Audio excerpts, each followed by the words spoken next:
I'm about to spill some tea. Let's get started. Hey guys, welcome back to my channel. I appreciate you coming back, especially seeing as it is my second video of the whole YouTube journey. Anyways, I didn't get much of a chance last time to talk about how my channel is going to be set up, the rules and guidelines of it, and I also kind of wanted to take this chance to talk about a lot of the toxic and pretty triggering things and ideas that go about on the internet, whether that be TikTok, YouTube, Instagram, etc. So throughout this video, I'm probably going to be talking about how I'm going to set up my YouTube channel, probably some of the rules that I'm going to adhere to so that I don't cause more harm, as well as some factors I see in other people's content that really causes harm to others. Mainly it's going to be about eating disorders, especially with my personal experience, but I feel like maybe one or two or a few things can overlap with other mental illnesses. Anyways, with that being said, let's get started. On a side note, I just wanted to appreciate this beautiful robe that I have on.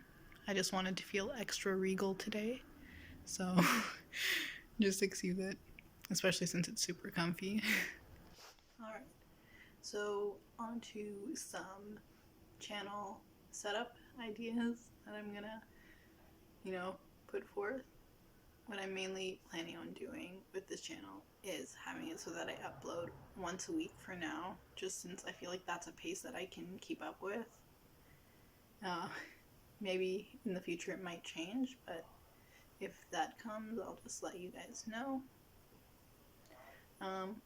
Also regarding setup, I might change topics. Like maybe 1 week I'll focus on eating disorders, 1 week I'll focus on mental illness as a whole. Other weeks I might focus on art and personal development, like I said before, although I want a large focus of my channel to be on mental illness and eating disorder recovery. I also don't want that to be the whole focus of my channel.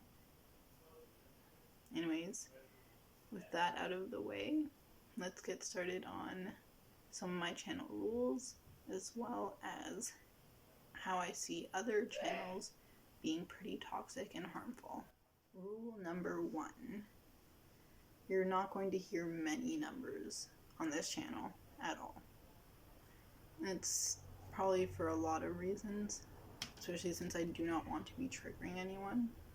Like, you're not going to hear about my lowest or highest weight or my current weight, or any changes that happen in my weight, and you're not really going to hear about any calorie counts, micros or macros, regarding my past meals and my current meals. Anyways, the reason for that is because I found a lot of channels, even though they have good intentions, when they bring up, these lowest weights or highest weights or whatever, they are also somewhat creating a goal for those who have that disordered way of thinking. And that is also the same when it comes to calorie counts, micros and macros, because when you hear these numbers and that, it becomes an extreme fixation. Not only does it really kind of push back against your own recovery if you are, on your recovery journey, but for those who aren't, it can actually set them back even more, make it so that their disorder kind of takes even more hold. And I really just don't want any of that going on my channel, because like I said before, I want this channel to be a community that supports and helps out one another and doesn't make it so that recovery is more difficult. Alright, so for this next segment, don't mind Kitty, she's just going to be there. I don't know if she's gonna leave or stay, but she's just a welcome visitor in our video. Anyways, for rule number 2, I am not going to talk about any of my food rules, past or present. I'm not going to talk about any of the surrounding kind of issues that have come about, whether that be hospitalization or psych wards or etc., or how people's reactions to those things were. I will be open to, talking about how family and friends can be somewhat impacted, but I'm not going to make it in a way that it can be harmful. I'm going to try my best to make it so that I am responsible with coming to that topic, as well as I'm going to make sure that whenever I do bring up those topics, it's going to be in a safe, healthy way with like probably a trigger warning at the start. A reason I have for this is because surrounding a lot of eating disorders is a lot of shame as well as strict behaviors, and I do not want to give anyone a guidebook, as well as I don't really want to contribute to that shame and guilt that can end up making it so that others are, made to go back to maybe some of their own very difficult behaviors that they are struggling with. I want to, like I said again, like I'm saying again, create a supportive community. And that means doing my part. All right. Rule number 3. I am most certainly not going to talk about any of the health aspects that come to it unless I deem it necessary and I deem myself qualified to. When it comes to eating disorders and a lot of mental illnesses, there are obviously physical symptoms that come about, and any that have impacted me, I'm probably not going to talk about that often or at all, and I'm not really going to talk about them in general because, like I said before, I do not want to trigger anyone in making that a goal for themselves. As weird as it sounds, eating disorders have a weird way of making it so that unhealthy symptoms,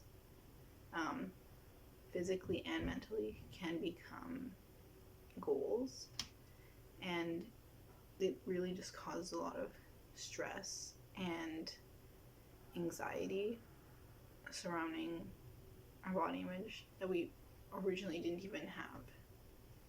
So that's one thing for sure.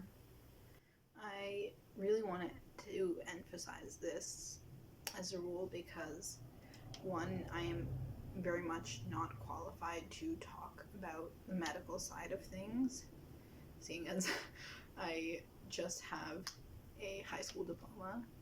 So, we want to be safe, and obviously I do not want to give any advice that could more so harm others rather than help them. And I also wanted to make this a rule because I find that there are a lot of channels on here who, their intention is to be very supportive, but when they talk about these issues, I know that they're trying to be relatable, but the issue is that, like I said before, it becomes a goal and a fixation rather than something that hinders people or makes it so that they want to stay away. As weird as that sounds, our minds are, as it says, like, disordered in its thinking surrounding food and weight and our body, and we can't really have those triggers because they're more so motivating the eating disorder and not motivating us to recover. Rule number 4. I am really going to be cautious about glorifying or causing extreme shame surrounding my eating disorder. Because, like I said before, a lot of people who struggle with an eating disorder or mental illness overall, they really struggle with feelings of shame and guilt. And that shame and guilt, it more so encourages the mental illness, and in my case, like the eating disorder more, rather than me to get better, because it kind of makes you spiral into that feeling of hopelessness and catastrophizing a lot of your thoughts, rather than understanding that a lot of this isn't on you. Of course, everyone has self-control, but no one chooses to go into a mental illness, and no one chooses to go into an eating disorder. So emphasizing shame will just really bring about more harm than good, as well as glorifying it will bring out the opposite, because those who are predisposed to have an eating disorder, you're kind of just throwing the eating disorder fishing line and then reeling it in, rather than, trying to make it so that people are deterred from it. Eating disorders and mental illness are not a trend. They aren't like some sort of fashion statement. They are real struggles that people go through, and it is imperative that as content creators, especially myself with what I'm trying to do on this platform, be responsible. Alright guys, thank you so much for staying in tune for that and getting that out of the way. This wasn't probably the most entertaining video, but I just wanted to get those ideas out there before I really started rolling out all my content. I just wanted to ensure that everyone understands that I'm not really bashing on any particular channel, and I'm not really wanting to have these channels taken away. I just really want them to be more responsible with how they are creating their content, because I find that there is a lot of value to the content that they are creating. They are creating, a safe place for people with eating disorders and mental illness to, come together, talk about their illnesses in a safe way with others who aren't going to judge. But there's a line that crosses when they talk about some of their habits and rules and what they're going to do, what they aren't doing, what they should be, etc. And it just gets pretty hard and difficult to watch. I remember even just like a few months or like a few years ago, I'd be watching these channels, and they really made it so that I set myself goals, and I pushed more for my eating disorder, even though for a long time I wanted to recover. Anyways guys, thank you so much for watching my channel. Please like, subscribe, and leave a comment. I guess Kitty says bye too. And I hope to see you guys next time.